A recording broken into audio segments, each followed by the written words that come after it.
So what's your names? I'm Hampshire.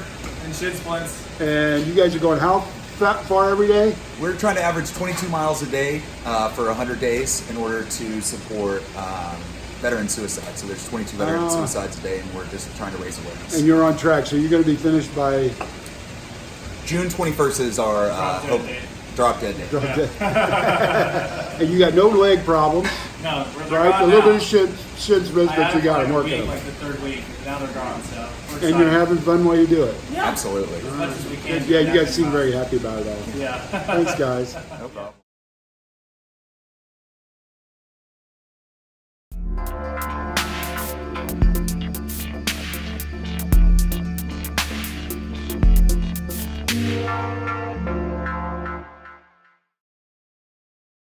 Well, it's May 10th, and it's time for me to get up to New Hampshire.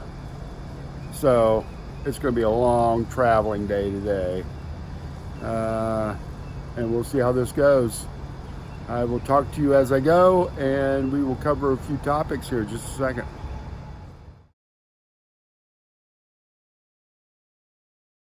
I went to the wrong airport, so instead of flying to LaGuardia this morning, I'm still flying this morning, but I'm not getting into Vermont until this afternoon because they had to rebook me because I went to Dulles Airport to Reagan Airport. It's not as bad when you just walk down the wrong trail, but it's a little bit different when you go to the wrong airport. So anyway, I'm still trying to get to Vermont. I'll get there this afternoon. All right? Thank you. Okay, today I'm going to discuss, in my opinion, who is out here hiking and why they're hiking. I've started to do some interviews, just adding them to the videos as you've noticed lately, and that's just to give you a feel for who's out here. And as you know, there's like 3 to 4 million section hikers on the Appalachian Trail throughout the year. And of that, 1%. Once again, ladies and gentlemen, we're boarding all guests traveling on 5041 with services. So of that, 1% try to start out through hiking. So that's 3,000 to 4,000 a year. And then of that, 20%, which is what, 800? Make it out of the 3,000 to 4,000 that start out. So one group that tries to make it every year are recent college graduates. They are young, they're trying to do it before they join the real world, right? Some of them, and I've actually heard them say this, can put it on their resume. Right, it shows that they sacrifice, that they carry out their goals, because this is a big goal. Then they look back on it later, right, when they are depressed or they question their ability or worth, and they say, look, I did this, because really this trail is all about you. But anyway, that's one of them. The recent college graduates, they're young, and they're really out here, and they're really moving. The second group are recently discharged from the military, like Doc. I think I did an interview with him, and then I just did those 2 Marines. One of the first guys that was really a documented through hiker for the year, first guys to get a documented through hike was Earl Schaefer. He was the first through hiker, really. I mean, you know, Avery did it, but in the first year, though, in 1 year. And he was doing it as a World War II vet, and he was walking off the war. So that's 2 groups, the recently college graduate and the recently discharged. Another group is the middle-aged professionals, right? They have a career and they've always wanted to hike but never had the time, all right? And they believe as they grow older, that door of ability may close, and so the sooner the better. So they get time off from their employer, and then they have a fixed deadline, right? Or they're unemployed and they thought about it their whole life, right? And so they're moving pretty good. There's recent retirees. They have time to fulfill the dream. They have a legacy for their family to remember. You know, it's like, look what grandma or look what grandpa did, right? Now, this group, the recent retirees, have the greatest or the highest rate of completion. That's what I've heard. Anyway, they have the highest rate of completion. This higher group is the retirees. They're not restricted by a time limit. I mean, this takes several months and several $1,000s to do this, right? But if you start at the southern end, there's not too many elders to the youngins. There's a lot more youngins than there are elders. But by the time, my understanding is, by the time we get to the end, there'll be a higher percent of olders due to the high rate of loss of the younger hikers. All right? So, just an interesting fact. Another one is some people start out like D3. They start out section hiking, and then they just go right on into it, and that's what he's doing now. He's going straight on through, and then the journey drove their enjoyment, right?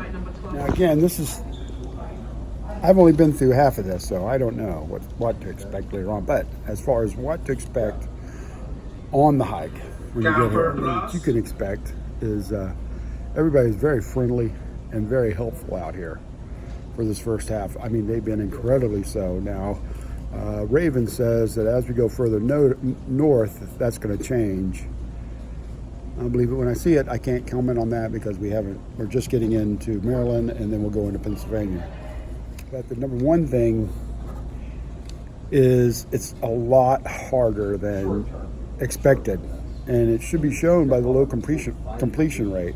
You got an 80% chance of starting out and not completing, right? 80%, maybe 75%, maybe it's 25% now, I don't know. But that's a big percentage of not being able to finish this thing. It's going to be really rough. Something else you can expect is really rough the first week or two as you work out your gear, work out hiking, the whole thing. The more prepared you are, the better. But after the first month, it gets easier, and you get hiker legs develop, and you get used to your routine. You've worked out your bag. You've dropped a lot of weight in those first 30, 40 miles. And you probably lose some clothes, probably lose some food, that kind of thing. And so expect it to be rough those first few weeks, and then work into it after that first month. Expect to change. You will change. If you noticed me over the 3 months that I've been out here, I've changed, I think. I don't know if it's for the better or the worse, but I have changed. And you need less to live. That's that whole homeless thing that I keep talking about. And as long as you have Wi-Fi, you should be fine. At least I am, because that's how I talk to y'all. You can expect that the trail is well marked with blazes. I mean, I'm walking along now. I'm a little lost, but as soon as I see a blaze, boom, I'm right back on it, and it's pretty good. I mean, there are sections where there's nothing, and I have gotten lost. But expect to bring gutlet hooks, trail guide.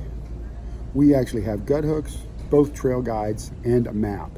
National Geographic puts out some good section maps, because the section maps is what is going on around the trail. Gut hooks doesn't really tell you what's going on, except basically stuff that's tied into the trail.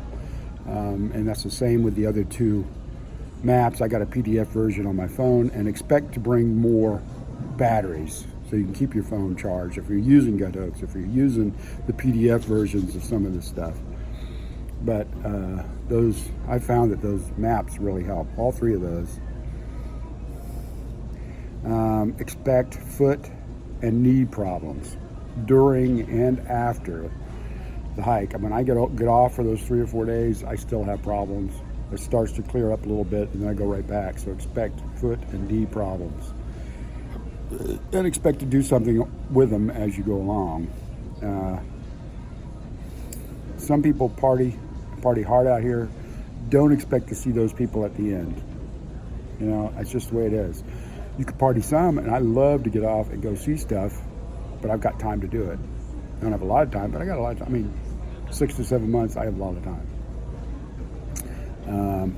Personal hygiene. Some care more and some care less. As you can see with me, I'm trying to package stuff to keep it from stinking up my whole bag. But still, we're going in every 3 to 4 days to wash clothes. So expect to be able to do that. Yeah. What else?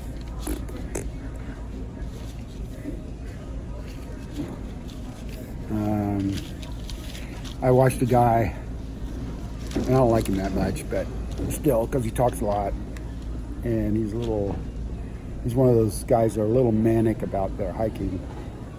But that's them. And hey, I don't expect to love everybody. I don't expect everybody to love me. That's just the way it is. But anyway, he dropped his food. He butted in, got his hamburger from Fresh Ground, and then dropped his food on the ground. Guess what? He picked it up and ate it. Yeah, expect to be able to eat food right off the ground. First couple of weeks, you probably have a 5-second rule. Maybe it goes to 10 seconds. After 3 months, there is none. Expect not to shake anybody's hand. Expect to do fist bumps. Expect to do no trace camping. They beat it into you out of here, and that's all part of this. There's no bushwhacking. In other words, don't cut across the trail. Sometimes you have to go around blowdowns and stuff like that, but remember, no trace camping and no bushwhacking. Expect that. Expect that if you see someone coming up, they have the right of way. Okay? Just expect it. I mean, if you see somebody coming up the trail and you're going down the trail, move to the right. It's just expected. Okay? Expect trail magic eventually. I mean, we started in February and we didn't get it for a long time, but now we're getting it a lot more now, and I think we'll even get more as we drop back into the bubble and the bubble catches us. And stuff's starting to open up now, I think. Although the real season for like the Shenandoah is the beginning of June, which is still 2 or 3 weeks away. But expect more of that. Expect to always, it's just nice to always speak to the people you meet on the trail. Take a second. I just hate the people that just blow right through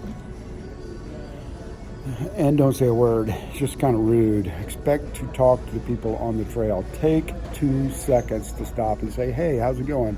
Is there anything I can do for you? You'll be surprised. It just makes the whole thing a more pleasurable experience. It does for me. There was one other thing I wanted to say. There was another plaque up at the southern terminus, besides the one where they have the hiker guy, right? There was a quote from Harold Allen, and he talked about what the trail was, and what he said was the trail was remote for detachment, narrow for your chosen company, it's winding for leisure, and it's lonely for contemplation. It beckons not merely north and south, but upward to the body, mind, and soul of man. I guess it was an old one because it's also of woman. All right? Just something to think about. Love you guys.